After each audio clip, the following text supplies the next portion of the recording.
27 मई 2025 2700 के करीब ही लोग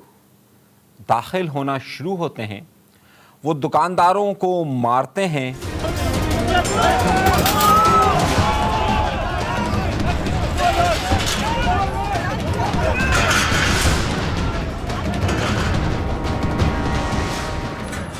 जो बच्चे स्कूल जाते हैं उनसे बैग खींचते हैं,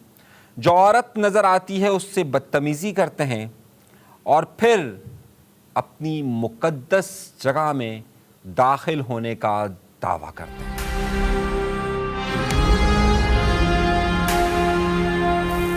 באמת הרבה מאוד יהודים שמציפים את הר הבית, איזה כיף לראות את זה. היום כבר אפשר, ברוך השם, להתפלל בהר הבית, להשתחוות בהר הבית. उनके इस दावे के बाद सऊदी अरब, उर्दन, कुवैत, कतर न सिर्फ इसकी मजम्मत करता है बल्कि यूएई बाकायदा उस मुल्क के सफ़ीर को बुलाकर उसकी तज़लील भी करता है। ये वाक़या कब, कहाँ और किस तरीके से पेश आया और तारीख़ के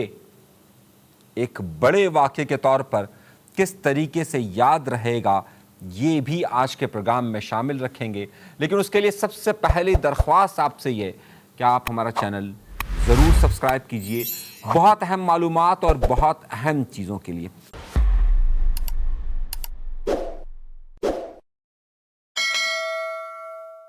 ये वाक़या है 25 मई से इसमें शिद्दत आना शुरू होती है और 27 मई 2025 यानी कि जब मैं प्रोग्राम रिकॉर्ड कर रहा हूं उससे एक दिन पहले होता यह है कि 2700 के करीब वो लोग के जो कि ज़बरदस्ती यरूशलेम के अंदर या बैतुल मुक़द्दस के अंदर लाए गए हैं, वो ज़बरदस्ती कोशिश करते हैं दाखिल होने की मस्जिद अक्सा के अंदर। और उसमें कोई आम नाम नहीं होता बल्कि इजरायली हुकूमत के नेशनल सिक्योरिटी के वज़ीर इतमार बिन गवर होते हैं और उनके साथ कई लोग शामिल होते हैं। वहाँ वो फ़ख्र से बताते हैं कि आज हम यहाँ दाखिल हो गए। אנחנו מודים לקדוש ברוך הוא על כך, ונמשיך, אנחנו כאן תפילה. ये पहला मौका नहीं है, लेकिन इस मौके की अगर आप पूरी चीज़ को समझिए तो करीबन यहूदियों को यहाँ पर दाखिल होने के लिए कुल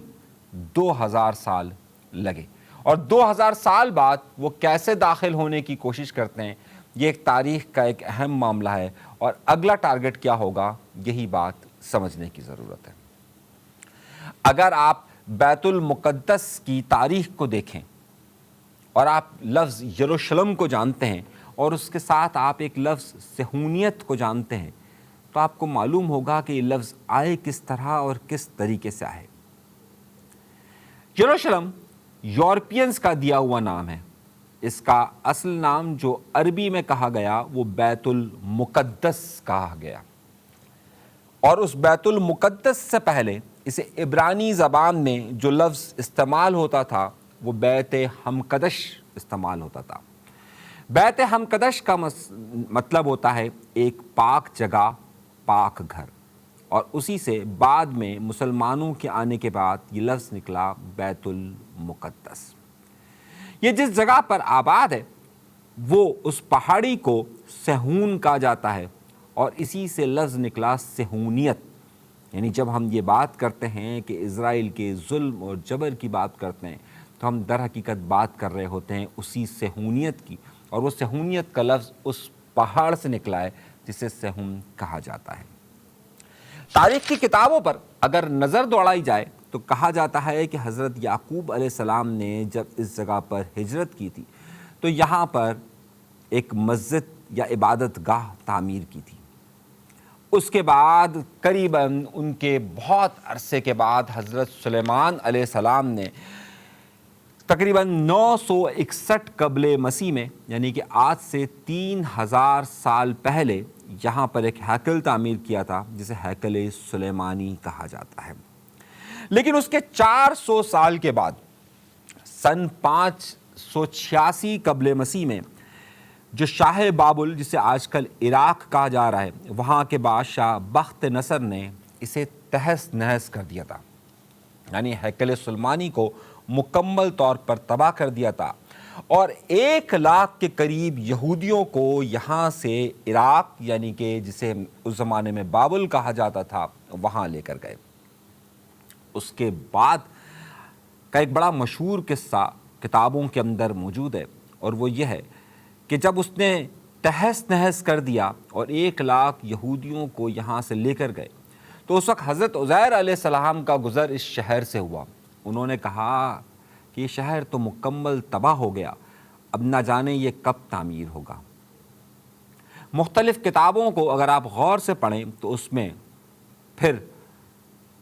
ये चीज़ आती है कि हज़रत उज़ैर अलैहिस्सलाम पर नींद का गलबा आता है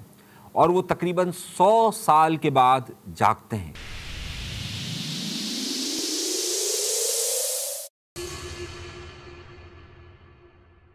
जब वो 100 साल के बाद जागते हैं तो देखते हैं कि बैतुल मुक़द्दस यानी अल-कुद्स मुकम्मल तौर पर आबाद होता है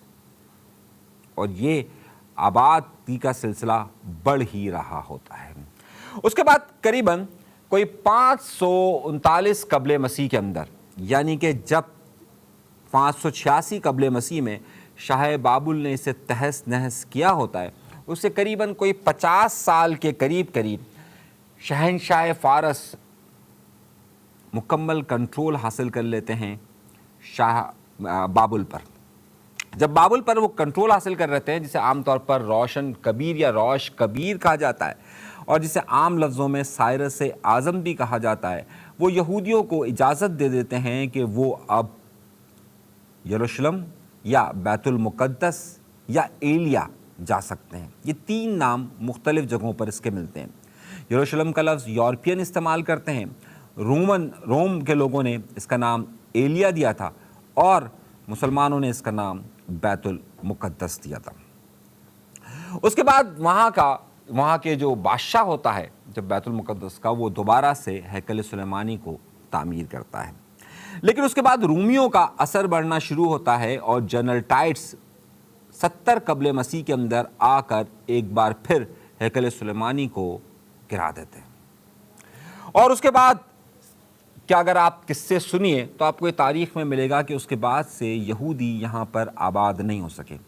और फिर जब रोमियों ने ईसाइयत को कबूल किया, मसीह हुए वो, तो उसके बाद उन्होंने हैकल सुलेमानी की जगह पर गिरजे बना दिए।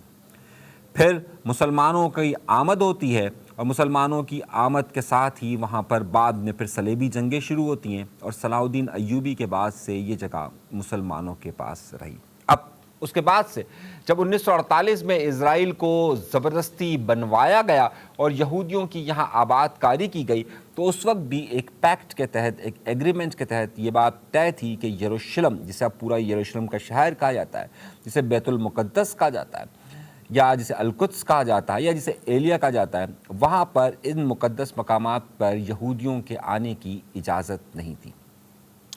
हुआ ये कि जब सन 1967 के अंदर जंग होती है, तो जंग में यहाँ के कुछ हिस्सों पर इज़राइल कब्ज़ा कर लेता है और ज़बरदस्ती काफ़ी आबादी यहूदियों की यहाँ पर सेटल करता है और 1980 के अंदर बैतुल मुक़द्दस या यरूशलेम या एलिया पर मुकम्मल तौर पर इज़राइल कब्ज़ा कर लेता है। लेकिन उस दौरान भी आलमी दबाव की वजह से और मुसलमानों के दबाव की वजह से बैतुल मुक़द्दस के पास वो कभी भी नहीं आ सके। यहूदियों का ये नज़रिया है कि जहाँ पर 2 अहम चीज़ें, एक तो मस्जिद अक्सा है, एक मस्जिद अक्सा का हिस्सा है और दूसरा हिस्सा द डोम ऑफ रॉक है, जिसे हमारे यहाँ पर आपने वो सुनहरी कलर का गुंबद देखा होगा, इसे गुंबद संग उर्दू में कहा जाता है और अगर आप अरबी में देखें तो इसे किप्ता अल सखरा कहा जाता है। तो ये 2 चीज़ें वहाँ पर बहुत ज़्यादा अहम है और यहूदियों का अकीदा ये है कि उन दोनों जगहों पर ही हमारी 2 इबादत गाहें मौजूद थी। मामला ये है कि 1967 में जब इन्होंने यहाँ पर ज़बरदस्ती कब्ज़ा किया, उसकी याद में एक प्रोग्राम का एहतमाम किया गया और इस प्रोग्राम को इंतहाई दाएं बाजू की क़ुव्वतें جو یہ کہتی ہیں کہ ہم مسجد اقصیٰ کو گرا دیں گے، جو کہ یہ کہتی ہے کہ ہم گنبد سنگ کو گرا دیں گے، اسی نظریے کے لوگوں کو یہاں آنے کی اجازت دی گئی۔ حیرت انگیز طور پر سن 2003 کے بعد 2003 تک انہیں یہاں پر آنے کی اجازت نہیں تھی، لیکن 2003 کے بعد یہ فیصلہ ہوا کہ جمعے اور ہفتے کے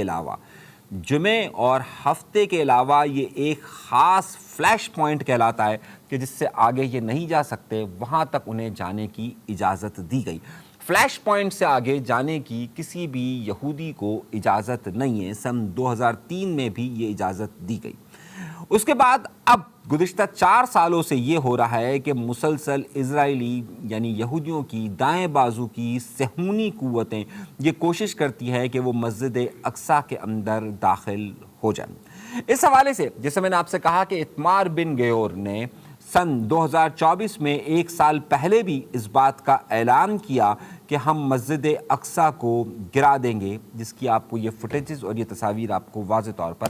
نظر آ رہی ہوگی۔ اس کے بعد 2023 میں بھی اسی اتمار بن گیور نے کہا کہ ہم مسجد اقصیٰ اور ساتھ ساتھ جسے ہم گنبد سنگ کہتے ہیں اسے بھی گرانے کا اعلان کیا، اور اب 27 مئی 2025 کو تقریباً 2700 لوگوں کے ساتھ اس نے فلیش پوائنٹ کو کراس کر کے گنبد سنگ تک نہ صرف آنے کی کوشش کی بلکہ آ بھی گئے۔ اقوام متحدہ کے ادارے جن کے پاس اس وقت یہاں کا انتظام ہے وہ سارے معاملات دیکھتے رہے، اور یہ پورا قافلہ جو وہاں پر آیا اسے اسرائیلی فوج اور ڈیفنس فورس کی مکمل حمایت حاصل تھی، اور ان کے ارد گرد وہی لوگ موجود تھے۔ اس واقعے کے بعد وہیں پر کھڑے ہو کر ایک بار پھر اتمار بن گیور نے اس بات کا اعلان کیا کہ وہ مسجد اقصیٰ کو شہید کر دیں گے اور وہاں پر اپنی عبادت گاہیں تعمیر کریں گے۔ یہ بات انتہائی اہم ہے کہ اس وقت کہ جب کہ ایک طرف یہ بات کہی جا رہی ہے کہ غزہ کے اندر ظلم اور بربریت کی انتہا مچا دی گئی ہے، اقوام متحدہ اور امدادی سرگرمیوں میں شامل بہت سارے اداروں کو اب فوڈ پروگرام سے علیحدہ کر دیا گیا ہے اور اب غزہ کو خالی کروانے کی بات کہی جا رہی ہے، وہیں پر القدس یعنی یروشلم کے پاس جتنی مسلمان آبادی ہے انہیں بھی ہٹایا جا رہا ہے۔ 2 چیزیں بہت اہم ہیں، 3 اہم چیزیں ہیں۔ ایک مغربی کنارہ ہے، ایک غزہ کی پٹی ہے، اور ایک مشرقی کنارہ ہے۔ مشرقی کنارے سے مسلمانوں کو وہاں سے تیزی کے ساتھ نکالا جا رہا ہے، اور مشرقی کنارے سے یروشلم یعنی مسجد اقصیٰ تک کے تمام راستوں کو بند کر دیا جاتا ہے۔ مسلمانوں کو مسجد اقصیٰ تک آنے کی اجازت بہت مشکل سے ملتی ہے، اسی لیے مسجد اقصیٰ میں یا مغربی کنارے، مشرقی کنارے یا غزہ یا کسی بھی اور علاقے سے یہاں پر مسلمانوں کے آنے کو روکا جا رہا ہے، اور آہستہ آہستہ وہاں پر دائیں بازو کے یہودیوں کو آنے کی اجازت دی جا رہی ہے۔ یہودیوں کا خیال یہ ہے کہ 2000 سال کے بعد اب انہوں نے فلیش پوائنٹ کو کراس کر کر مسجد اقصیٰ کے ان حصوں پر قدم رکھ لیا ہے کہ جنہیں وہ ہیکل سلیمانی کے نام سے جانتے ہیں، اور اب جلد ہی وہ اسے آگے کی طرف بڑھائیں گے۔ مسلمانوں کی آمد کو روکنا اور وہاں پر مسلمانوں کے ساتھ کل ہونے والی یعنی 27 تاریخ کو ہونے والی جو بدتمیزیاں ہوئی ہیں، اس کے بعد پوری دنیا میں کافی تشویش پائی جا رہی ہے اور اسے امن و امان کے لیے خطرہ قرار دیا جا رہا ہے۔ یہاں تک کہ یورپی ممالک اور یورپی تنظیم جو کہ پہلے اسرائیل کی حمایت کیا کرتی تھی، وہ آج کل اسرائیل سے دور جاتی ہوئی نظر آ رہی ہے۔ جرمن چانسلر نے باقاعدہ واضح طور پر یہ کہہ دیا ہے کہ جس طریقے سے یہاں پر ظلم اور ستم کیا جا رہا ہے وہ برداشت نہیں کیا جا سکتا، لیکن امریکہ اور اسرائیل کے پلان کے آگے یہ تمام کی تمام چیزیں اس وقت بے سود نظر آتی ہے۔ سوال یہ اٹھتا ہے کہ وہ کون سا تہوار یا وہ کون سا وقت ہوگا کہ جب اسرائیل نے تمام منصوبہ بنایا ہوا ہے۔ ابھی اسی کے ساتھ ہی پچھلے دنوں یعنی اسی دن جب کہ یہ واقعہ رونما ہو رہا تھا، مسجد اقصیٰ کے بالکل قریب ایک ٹنل پر کھڑے ہو کر نیتن یاہو نے فتح کا جشن منایا۔ یہ فتح کا جشن بالکل اسی طریقے سے ہے کہ جس طریقے سے مودی حکومت مختلف جگہوں پر جا کر اپنا جشن منا رہی ہے۔ ایک طرف اسرائیل میں نیتن یاہو اور اس کی انتظامیہ جس طریقے سے مسلمانوں کے مقدس مقامات کا تقدس پامال کرتے ہوئے اسے گرانے تک کی بات کر رہی ہے، یہی معاملہ آپ کو انڈیا کے اندر بھی طاقت کے ساتھ نظر آئے گا۔ در حقیقت یہی بات کہی جاتی ہے کہ مودی اس وقت نیتن یاہو سے یا وہاں کے انتظامات سے مسلم دشمنی میں اس حد تک آگے بڑھ گئے ہیں کہ وہ کسی بھی حد تک جا سکتے ہیں۔ یہاں پر بیت المقدس کے حوالے سے تمام مسلمان ملکوں نے کافی اپنی تشویش کا اظہار کیا ہے۔ ظاہر سی بات ہے، مکہ مکرمہ یعنی کہ مکہ مکرمہ مدینہ کے بعد بیت المقدس یا یروشلم وہ تیسری مقدس جگہ ہے جسے مسلمانوں کی تاریخ کے اندر اور مسلمانوں میں کافی اہمیت دی جاتی ہے۔ بالکل اسی طریقے سے یہاں پر عیسائی بھی یہ سمجھتے ہیں کہ حضرت عیسیٰ علیہ السلام کی جو پیدائش ہوئی تھی وہ اسی جگہ پر ہوئی تھی، اس لیے حضرت عیسیٰ علیہ السلام کے حوالے سے بھی اس جگہ کو کافی اہمیت ملتی ہے۔ لیکن وہاں پر اس وقت نہ صرف جتنے عیسائی آباد ہیں انہیں اور جتنے مسلمان آباد ہیں ان سب کو وہاں سے ہٹایا جا رہا ہے۔ حیرت انگیز طور پر وہ معاشرہ یا یورپ کے وہ لوگ جو مسلمانوں پر ہوئے ظلم اور مسلمانوں کو اپنے مقدس مقامات پر جانے سے روکنے کی مذمت نہیں کرتے، وہ وہیں پر حضرت عیسیٰ علیہ السلام کے حوالے سے جو وہاں پر مسیحی آباد ہیں انہیں بے دخلی پر بھی خاموش نظر آتے ہیں۔ آخر یہ خاموشی کیا رنگ لائے گی اور کیا 2000 سال کے بعد ان کی جو کوششیں اور جس طریقے سے مسلمانوں کو غزہ اور پورے فلسطین سے ہٹایا جا رہا ہے، اب مغربی کنارے اور مشرقی کنارے پہ جو مسلمان بچیں کیا انہیں بھی کہیں شفٹ کرنے کا منصوبہ بنایا جا رہا ہے تاکہ ان کی منصوبے کو حتمی شکل دے کر یہ انتہا پسند یہودی اپنے منصوبے میں کامیاب ہو سکے؟ یہی وہ سوال ہے جو آج کے پروگرام کا خاص حصہ ہے۔ اس کی اگلا تسلسل ہم اپنے اگلے ایپیسوڈ کے اندر بتائیں گے، لیکن چینل کو ضرور سبسکرائب کیجیے گا۔ اجازت دیجیے گا، اللہ نے کے بعد۔